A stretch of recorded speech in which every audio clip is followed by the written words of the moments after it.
If every black man married a black woman, 2 million black women would still not have a man.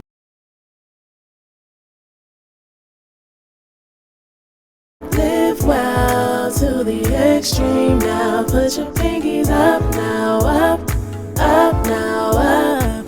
Hi, it's Crystalline Karazin, creator of The Pink Pill and author of Swirling, How to Date, Mate, and Relate, Mixing Race, Culture, and Creed. So by now, if you've been following me in my channel, you know that black women have a unique set of relationship challenges that make things a little bit harder to do compared to other races of women in our country. If every black man married a black woman, 2 million black women would still not have a man. There's a huge shortage, and that creates an imbalance in terms of dynamics in the power of the relationship and leverage and your ability to negotiate. If you go to the negotiating table with nothing to leverage, if you have nothing to bargain for, then you have no ability to make any demands. So ladies, I want to first say that it is my credo that black women should date all men. That includes black, white, Hispanic, Asian, Middle Eastern, Eskimo, whatever. The goal is to maximize all of your dating options. Why? Because you have more choices. So I decided to do this video today to give you 10 reasons why interracial dating is really, really good for black women. The first reason is there's just more choices. With more choices, you have more of an ability to decide the best man for the job. Even if every white guy or Asian guy or Hispanic guy isn't interested in dating you, it doesn't matter. Black women are 6.5% of the population.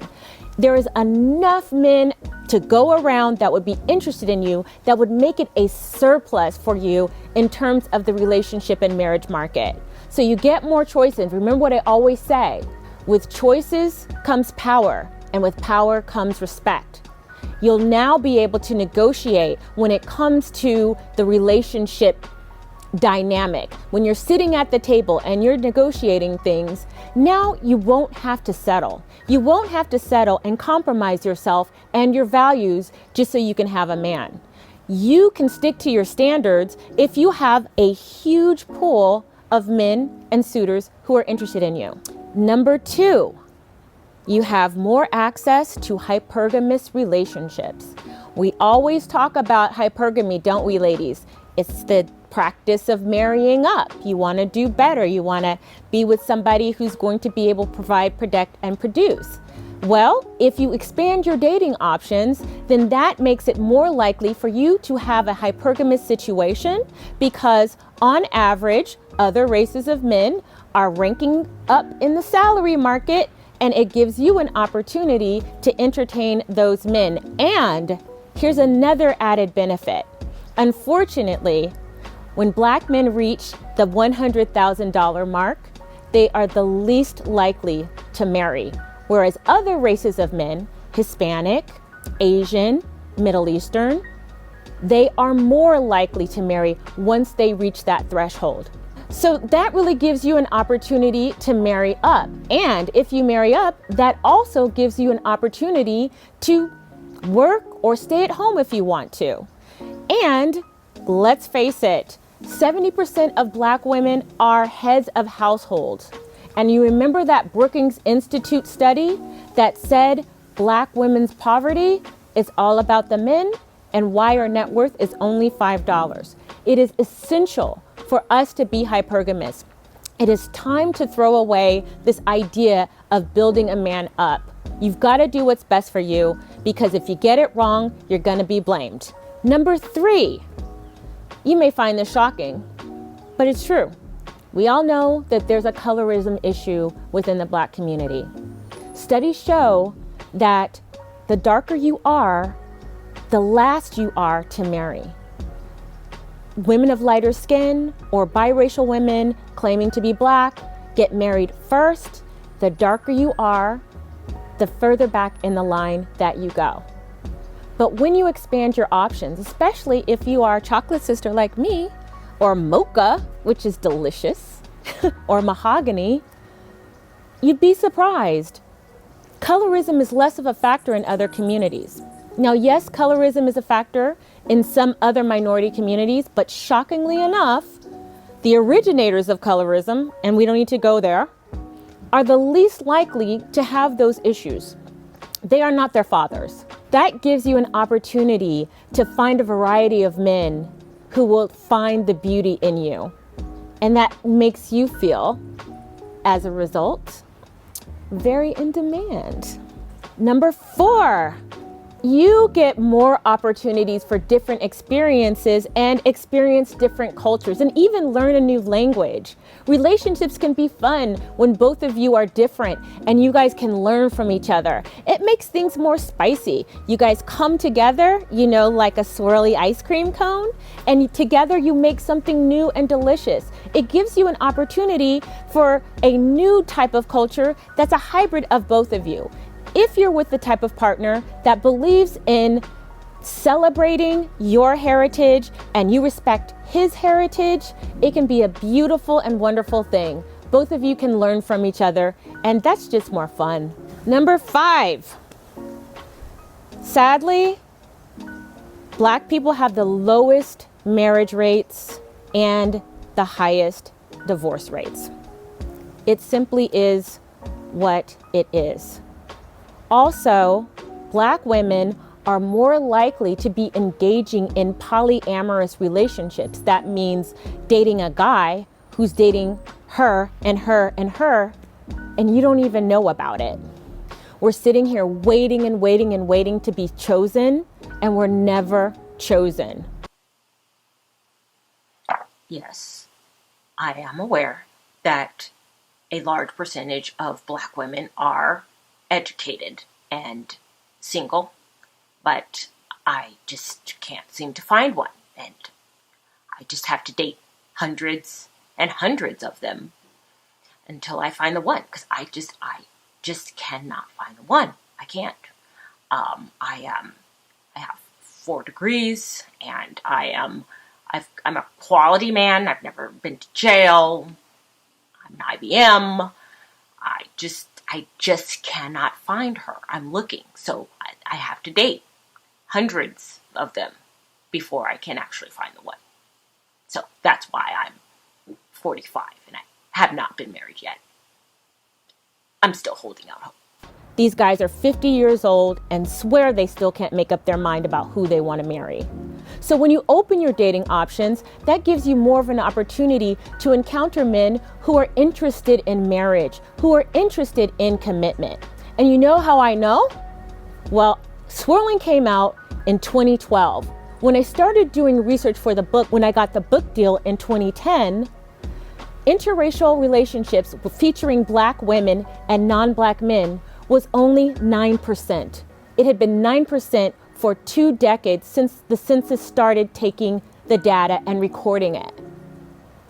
5 years later, 2015, and 3 years later, after Swirling was published, between Swirling, Ralph Richard Banks' book Is Marriage for White People, the rise of the internet, for the first time in 20 years, interracial marriage featuring Black women skyrocketed 33%.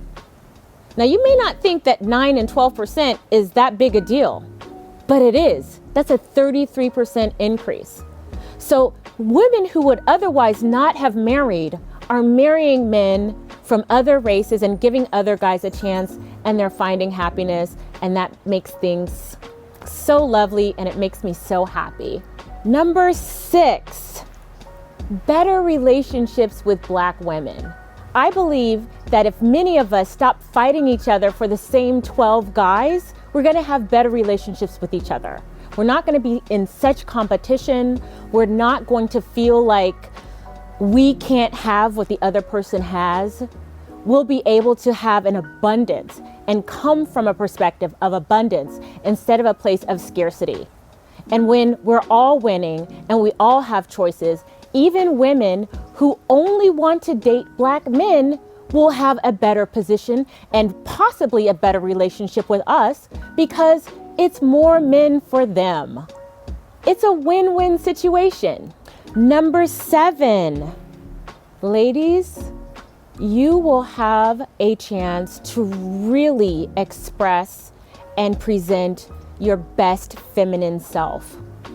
When you are surrounded by admirers from all over and you're able to choose between a provider and somebody who values you, that's going to allow for you to have that confidence to really rest. There's not going to be the sense of urgency and desperation, and you're going to be able to sit pretty and let the men come to you. Numbers, what was I at, 7? Because 8. So now I'm 8? Okay. Number 8. Let me make sure I was like, is this 8? 1, 2, 3, 4, 5, 6. Number 8. You will have better health because you're going to be less stressed out. Remember what I told you earlier about 70% of Black women head of household and that we have the highest out of wedlock rate? We have so much on our shoulders. There's so much that we bear. We're working 12 hours a day and then we're coming home doing the second shift. We're tired. We're being mom and dad and everything. That is stressful. Stress makes us gain weight. Stress will increase our likelihood of diseases like cancer, high blood pressure, diabetes, and stroke. If you have somebody to help you share the burden of the family, because let's face it, it's a lot of work, and you don't have to work a full day and then come home and take the second shift, that's a lot more time for you to kick up your feet and have some self-care.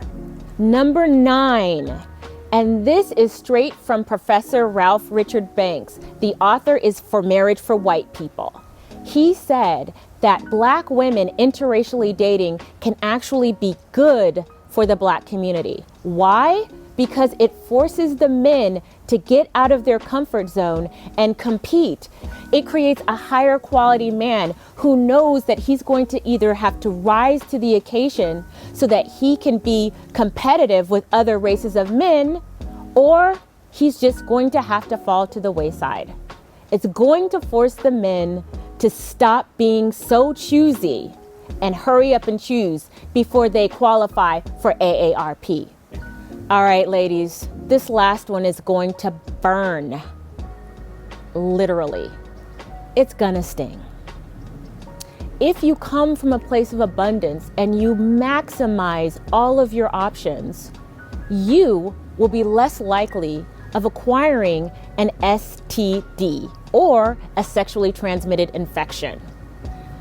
I know some of y'all are about to get angry, so I'm bringing out the stats. This is from a study from November 12th, 2016, so it's not that long ago. The study uses data from 564 African American women to examine the correlates of lifetime prevalence of sexually transmitted diseases. Specifically, we test the effects of perceptions about the availability of African American males, 5 partner characteristics, and drug history.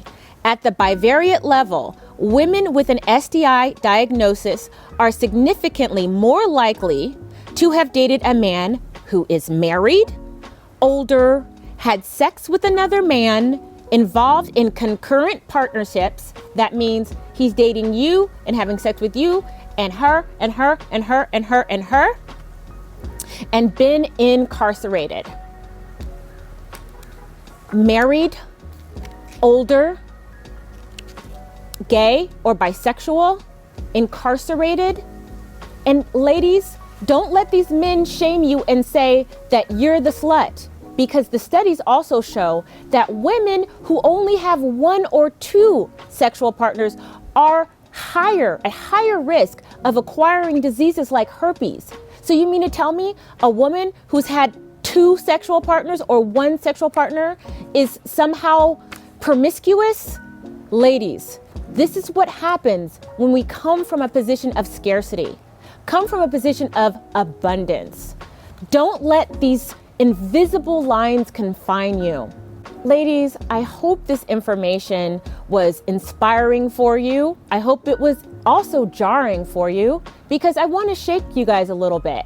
I want you to realize that there's so much opportunity. Ladies, we are literally walking into our own cages with the key, closing the cage, locking it, and swallowing the key. We are trapping ourselves in this, and it really doesn't have to happen. Stop being so concerned about what the community says, because if you get it wrong, they're going to blame you anyway. Do what's best for you, find the best man for the job regardless of race, and live well to the extreme.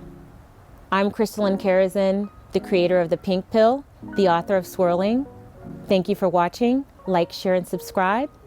And as always, pinkies up.